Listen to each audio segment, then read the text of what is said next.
YouTube, and welcome to this edition of Race Car Fabrication and Restoration. I'm Ronnie Humphrey, and I greatly appreciate you guys joining us today. Don't forget to hit that subscribe button. I've been wanting to put together a video for a long time about our experience when we were asked to participate in the filming of a special Duck Dynasty program that's centered around NASCAR. Now, Duck Dynasty was the hottest show on cable TV a few years back, and this all took place back in 2015. So I went through some old scrap pictures, and I put together something I think you might enjoy. They were given my name by Gus Campbell, who's the owner of Revolution Park Speedway over in Monroe, Louisiana, and it was a great time. So I hope you'll enjoy behind-the-scenes look at what it's like to be in on a reality TV show. Stay tuned. In the spring of 2015, I received a phone call from a number that was showing California. I went ahead and answered the phone, and it was a man who told me he was an executive producer for the Duck Dynasty show on A&E. I asked him how could I help him. He said he had been given my name as a possibility of someone that could help him film a episode that was going to center around NASCAR. The plot would center around the guys trying to determine who would be the Grand Marshal for the upcoming Duck Commander 500 at Texas Motor Speedway. Since I'm from Louisiana and I was a huge fan of the show, even though I'm not a hunter, the guys were just funny. Of course, I said yes, I would love to help any way I could. The episode was titled Pit Perfect, and it was episode number 8 of season 8 of the show Duck Dynasty on A&E. The air date for Pit Perfect was August the 12th, 2015, which was about 2 months after we filmed the show, which we did all in one day over at Revolution Park Speedway in Monroe, Louisiana. This is our Pro Late model that we used to film the show, but the first thing I found out after we started visiting through lots of email and lots of phone calls, the car would look nothing like this on the show. We had been racing this car in Austin, Texas, Houston, Texas, in Monroe, Louisiana, Pensacola, Florida, etc. And I was so excited to be able to get my sponsors some TV time, but I quickly found out that that wasn't going to happen. Well, as the old saying goes, nothing in life is free. Well, that includes having your race car on a nationwide television show. I had to remove all of our sponsor decals, all of the contingency decals, and make the car look pretty plain Jane. I did talk them into letting me put Humphrey Racing across the hood, and they let me leave Humphrey Racing across the top of the windshield, but that was it. Knowing that this was a big deal for a lot of people involved, I actually went to Monroe the night before and spent the night in my toter home at a truck stop and was at the track at 7 o'clock the next morning turning laps in the car to make sure everything was perfect on the car and that we would not have any issues. All I could think of how embarrassing it would be if we had some type of mechanical failure and we had to postpone the filming after we had been planning and working on all the details for like 3 or 4 weeks. As I said, I was already there on filming day making laps in the car early in the morning. Now my son Ryan, who is the actual driver of the car, came over with my brother Gene Humphrey, who builds all of our racing engines, and I wanted him there just in case we had some type of issue. Then my wife was able to come along and my daughter. That's all we had because A&E was very restrictive to the number of people who could attend. Little did I know just how secretive this would get, even more so than the number of people who were allowed to come with me. Before any filming was done, my son and I had to sign a contract on behalf of the production company and A&E saying that we would not discuss or disclose anything to do with the upcoming episode or any details of it until the show aired weeks and weeks later. I won't give the exact amount but it was a lot of money. I mean, you can't imagine how much money it was if we were caught disclosing any details about the show beforehand. It was enough to scare me that I wouldn't say anything to anybody, which we did not. The first of many things that amazed me was the number of people involved with the production crew, as far as cameramen, producers, sound men. It was absolutely amazing. Here we're trying to determine some possibilities, even though we have been discussing stuff on the phone and through email. Once you get there in person, you kind of start evaluating what some options you have. It was already in the mid-90s by this point. This time of year in Louisiana is super hot early in the morning, probably with around a 98% humidity mark. Now, I mentioned earlier about how plain Jane the car had to look. We could not have any decals on the car at all. Therefore, no free advertisement for anyone. Ryan had to wear a plain Jane fire suit, and what they are doing here, they are literally covering up Simpson on his shoes with black duct tape. Anything that a name brand was shown had to be covered up with duct tape. The production crew went as far as covering up the H in Hoosier on the side of our racing tires on the race car. Nothing is free on television. It was amazing that my tires read Hoosier versus Hoosier. So that was kind of funny. But they took a black Marks lot and covered in the H on the tires. Here they're miking Ryan up for his mic so they could hear him whenever he talked. There are so many things I'll discuss with you, but this was so cool. This young lady had this basket around her waist the whole day, and in her basket she had sunscreen lotion, bottled water, hairspray, mousse, anything that the people needed in order to keep the characters of the show looking good. And she even asked us if we need anything, but I said, man, I'm not used to getting treated like this. But I told her I was fine. I told her there wasn't anything she could do for me as far as my looks. But it was real interesting that she was always just outside the camera shot. They're ready to help take care of any beauty issues there was. She was on the spot and ready to go.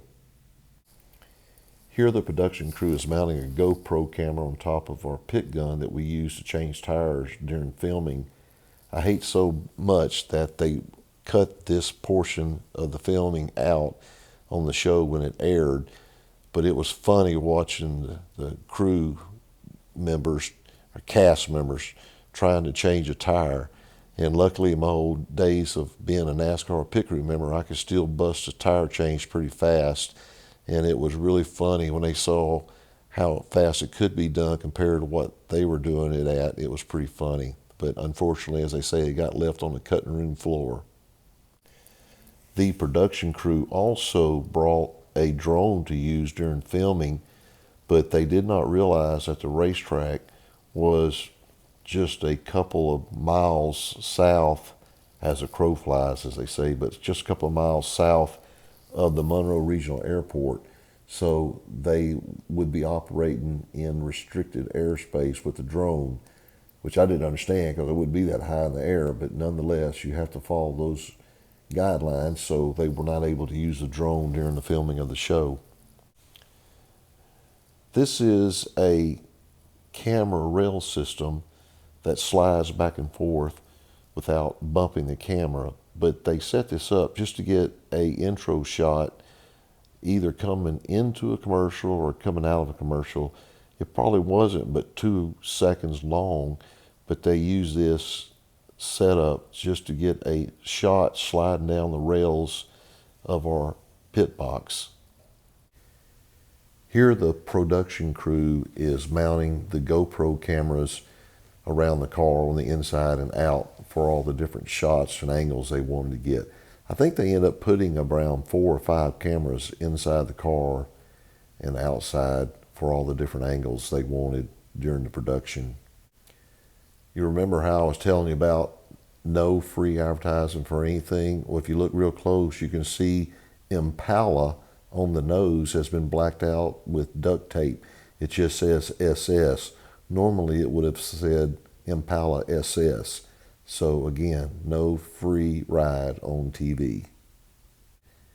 Here, one of the sound production crew members is checking mic levels on everything.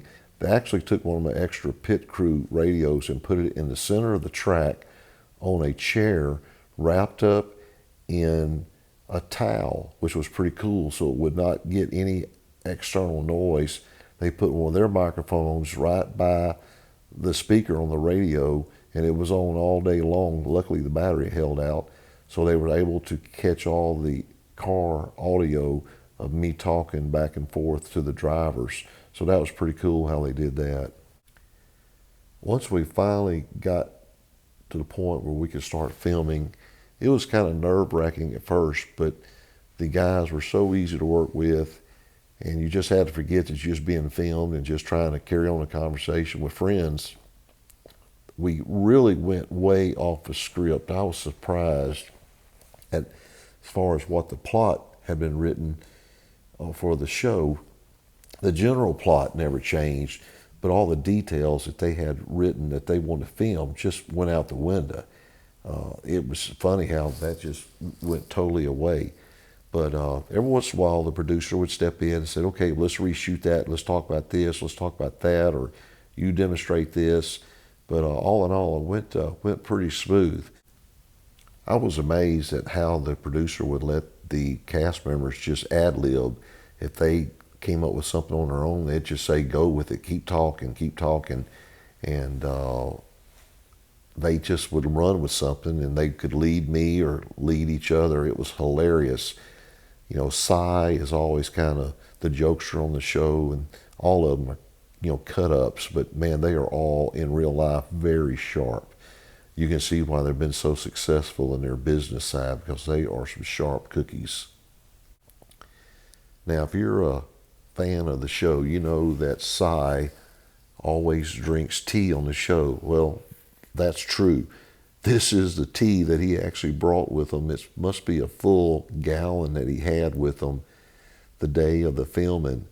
He told my wife that his wife gets up and makes his sweet tea for him every morning before they go out and do filming or go to the office for their normal duck call business. But Cy actually drinks tea all day long, and this is his personal tea jug that he brought with him. Now, if you watch the episode, I was trying to teach the guys how to gas a car up on a pit stop. Well, the way we did that was we ran this blue hose you can see on the ground there, runs up into the trunk and it attaches on the back side of the dry brake. So we wasn't actually putting fuel in the car. We were just putting fuel into the dry brake, and then it was just running out on the ground. Now, just so you'll know, it was actually water that they had poured a bunch of red Gatorade in, so it made it look like red racing fuel. So we were just essentially dumping Gatorade colored water onto the ground on the other side of the car, which that was outside the camera shot, so you didn't know it was just spilling on the ground over there. When the time came for all of the crew members to make a lap in the car to see who could turn the fastest lap, it was really funny trying to get these guys inside the car. And that's something I hadn't taken in consideration, but we did everything we could because I wanted them all to be able to drive the car, but a couple of them literally would not fit. It was pretty funny. We finally decided this just wasn't going to work, so it was on to contestant number 2. I was really wanting Godwin to be able to drive the car because in real life, Godwin is kind of a gearhead in addition to being a extreme duck hunter. But he had raced motocross as a kid growing up, and he loves cars and trucks and motorcycles. So I really wanted him to be able to make a lap in the car, but he too could not fit in the car, and I really hated that. Now, Jep was the first one who could fit in the car, and the show was accurate. He actually went that slow. He was scared to death. It was hilarious watching him go around the track. Now, when Jace got behind the wheel, he was ready to go, and he did pretty good. Well, Uncle Si delivered when he got behind the wheel some of his comments beforehand when he told Jace that he was going to beat his lap time by a minute. And then when the car ran out of gas, which that was all staged, it didn't really run out of gas. But he said that the good thing it had run out of gas because he was about to open that sucker up. But he actually did make the fastest time of the three cast members. Now, a little secret here, Ryan was behind the wheel in the footage that they use in the show. They made it look like it was Si, but that was actually Ryan behind the wheel. In real life, Jep and Jace and Si, they were incredibly slow. But hey, it's intimidating. They've never done anything like this before. So they did good just to be able to get in there. That was, that was impressive to do that. I knew, per my conversations with the producer before we filmed, that they wanted to try to get some in-car camera shots of the cast members as they drove the race car. So I got to thinking before I went over there, says, it really won't look good if we have them in a full-face helmet. So I got to thinking, if I took my personal motorcycle helmet and took some extra radio and communication equipment I've got and actually wired it all up in this motorcycle helmet, that way we would be able to see the cast members as they took their turn driving a race car. I'm very, very proud of the idea I had on that, and I think it added a lot to the show, being able to see their facial expressions. And as I said, Si actually did make the fastest lap in the car, so that was legitimate. At this point of the day, it was late afternoon, and we had been filming literally for about 10 hours. I was about to burn up, and I tell you, it was so hot, but I knew we were getting close to the end. Willie didn't show up until the end of the day when we were basically finished filming. He had that one scene to shoot about the car being out of fuel and he couldn't drive. But it was interesting that he finally did show up, and he didn't waste his day. I guess he had other stuff to do, but he got there just at the end of the day for his one clip that he had to do. The producer thought it'd be a cool idea to put Ryan up in the flag stand and let him flag the time trials for each cast member. Like I said, it was super duper hot. And unfortunately, Ryan was up there melting in the flag stand. I don't think they ever showed him in the actual show of him doing the flags for each time trial. I took this shot as I was walking away from our final scene of the day. And yes, that is the sun setting in the west.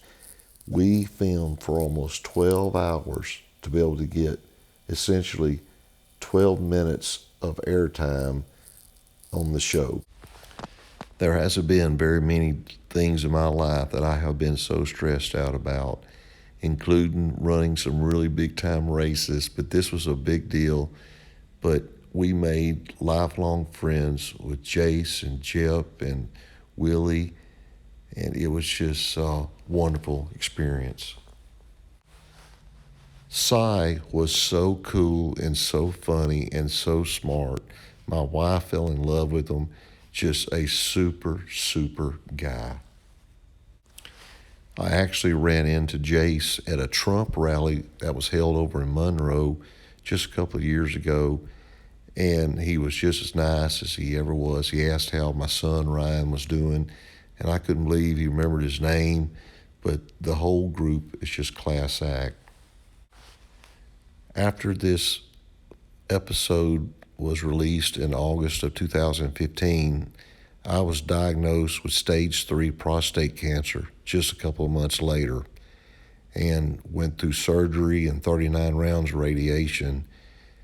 I got to give a shout out to Godwin, who has been such a strong Christian influence and friend to me.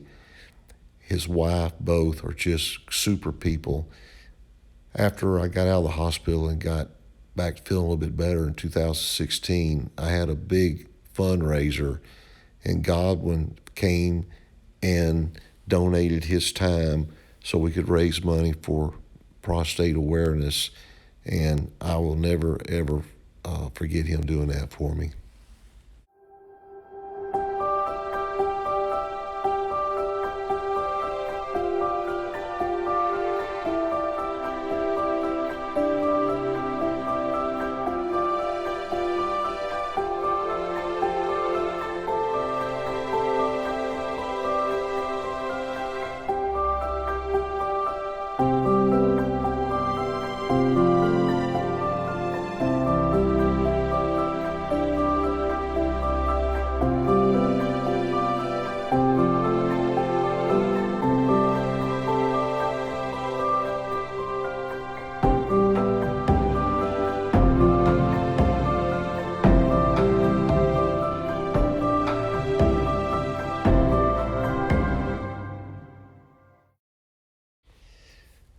that's the story behind my 5 minutes of fame and my experience on the Duck Dynasty show.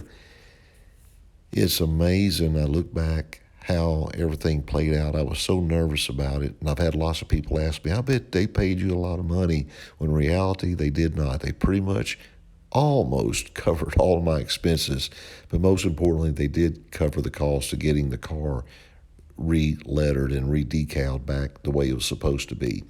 And I was thankful for that. But the experience of being on the show was just tremendous. It opened up doors for us later on in the racing community, and some of the car restoration work that I've done actually was a result of being on the show. One thing that was really interesting, this at one time was the second highest rated show of the 9 years that Duck Dynasty was on the air.